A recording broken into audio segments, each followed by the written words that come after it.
ትውፊት አልጋዋ ላይ ተቀምጣለች። ስልክ አልያዘችም። እጆቿን ጉልበቷ ላይ አድርጋ ጭንቅላቷን እየነቀነቀች ታወራለች። የሚያናግራት ሰው ግን የለም። አዎ አውቃለሁ፣ ዛሬ አላጠፋሁም፣ ሁሉንም አድርጌያለሁ ትላለች ትውፊት። ከዚያም ልክ የሌላውን ሰው ምላሽ እንደምትሰማ ሁሉ በዝምታ ታዳምጣለች። እሺ ጌታዬ፣ እሺ ታዛዥ ነኝ። ይህንን እያለች ድንገት ሳቀች። ያ ትላንት ማታ ሄለንን ያስደሰታት ሳቅ አሁን ግን በባዶ ክፍል ውስጥ መስማቱ ዘግናኝ ነበር። ሳቋ የደስታ አይደለም፣ የእብደት ወይም የባርነት ሳቅ ነው። ሄለን በሩን ልትከፍት እጇን ዘረጋችና ተወችው። ፍርሃት ያዛት። ማንን ነው ጌታዬ የምትለው? ማን ነው የሚያዛት? ወደ መኝታ ክፍሏ ተመለሰችና ለባለቤቷ ለዳዊት ደወለች። ዳዊት በስልክ ሲያናግራት የሄለን ድምፅ ይንቀጠቀጥ ነበር። ዳዊት፣ ይህች ልጅ ልክ አይደለችም። የምታደርገው ነገር ያስፈራል። ብቻዋን ታወራለች። ጠዋት ፊቷ ተበላሽቶ ነበር። ጸበል ስሰጣት ሸሸች። ምን ላድርግ? ዳዊት ከሌላ ሀገር ሆኖ ነገሩን እንደቀልዳየው። ሄለን፣ አንቺ ነሽ ዝም ብለሽ የምትፈሪው። ልጅቷ ገጠር አደግ ከሆነች ጸበል ልትፈራ ትችላለች፣ ወይም እምነቷ ሌላ ይሆናል። ብቻዋን ማውራቷ ደግሞ ምናልባት በሐሳብ ሆና ይሆናል። አታካብጂ። ሰው ናፍቆሽ ስለነበር አሁን ሰው ሲመጣ ደግሞ ጭንቀት ፈጠርሽ። ተረጋጊ። ግን ዳዊት፣ በቃ ተይው፣ ትንሽ ቀን እያት። ካልተመቸችሽ ታሰናብቻታለሽ። አሁን ስራ ላይ ነኝ፣ በኋላ እደውላለሁ። ስልኩ ተዘጋ። ሄለን አልጋዋ ላይ ተቀምጣ ስልኩን እያየች ቀረች። ማንም አላመናትም። በገዛ ቤቷ በገዛ አልጋዋ ላይ ሆና የመጤ ስሜት ተሰማት። ቤቱ የሷ አይመስልም። አየሩ ከብዷል። ግድግዳዎቹ፣ ጣራው እና ወለሉ የሆነ የማይታይ ነገር፣ የሆነ እንግዳ ነገር በቤቱ ውስጥ እየተንቀሳቀሰ እንደሆነ ይነግሯታል። እንደገና ከውጭ ከትውፊት ክፍል ያ ሳቅ ተሰማ።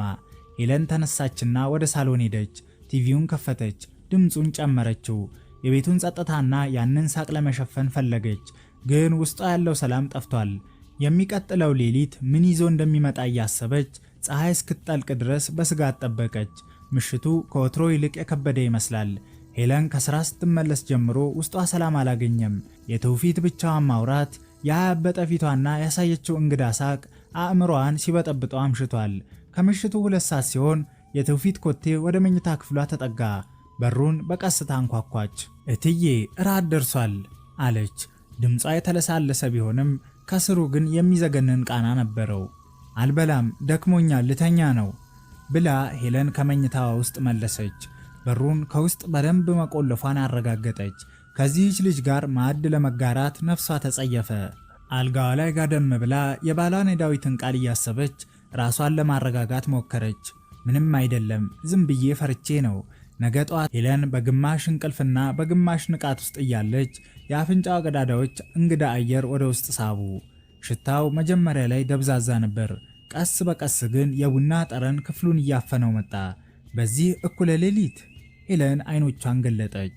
ከቡናው ጠረን ጋር ተቀላቅሎ ሌላ እጅግ የሚከብድ ልክ እንደ ሱፍ ያለ ሽታ ከበሩ ስር ሾልኮ ይገባ ጀመር።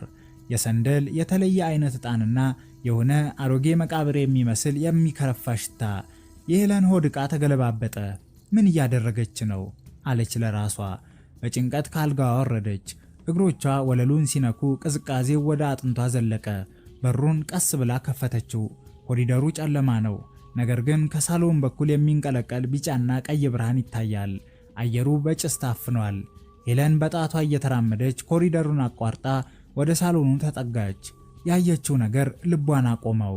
ዘመናዊውና ውድ የቤት ዕቃዎች የተደረደሩበት ሳሎኗ ተቀይሮ የሰይጣን ቤተ መቅደስ መስሏል።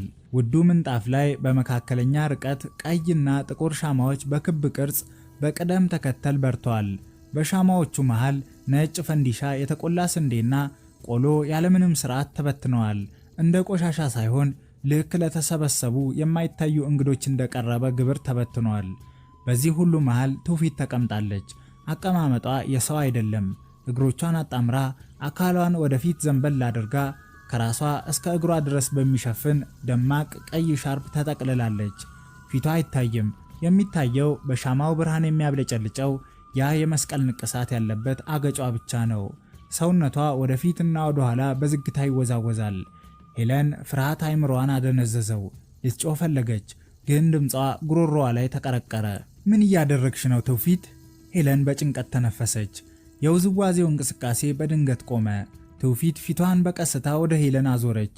ሻርፑ ከፊቷ ላይ በትንሹ ሲገለጥ አይኖቿ ውስጥ ያለው እይታ አስፈራት። ምንም አላደረኩም እትዬ አለች ትውፊት፣ ድምጿ ስሜት የለሽ ሆኖ።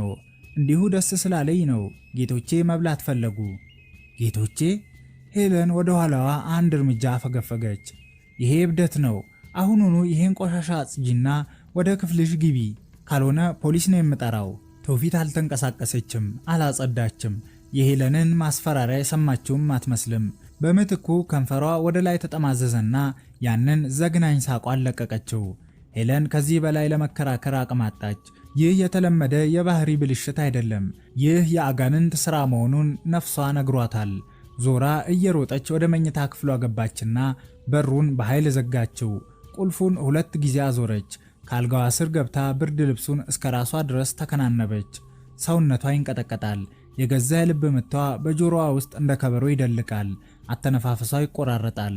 አምላኬ ሆይ አድነኝ፣ አምላኬ ሆይ አድነኝ እያለች በለሆሳስ ትጸልያለች። ግን ሌሊቱ ገና መጀመሩ ነበር። ከሳሎን በኩል ያለው ዝምታ ተሰበረና የትውፊት ድምፅ መሰማት ጀመረ። ቃላቶቿ አይለዩም። በማይታወቅ በሚሻክርና በሚያስፈራ ቋንቋ የሆነ ጸሎት ታነበንባለች። ሄለን ጆሮዋን አጥብቃ ደፈነች። እያበደች ነው። አዎ፣ የአይምሮ በሽተኛ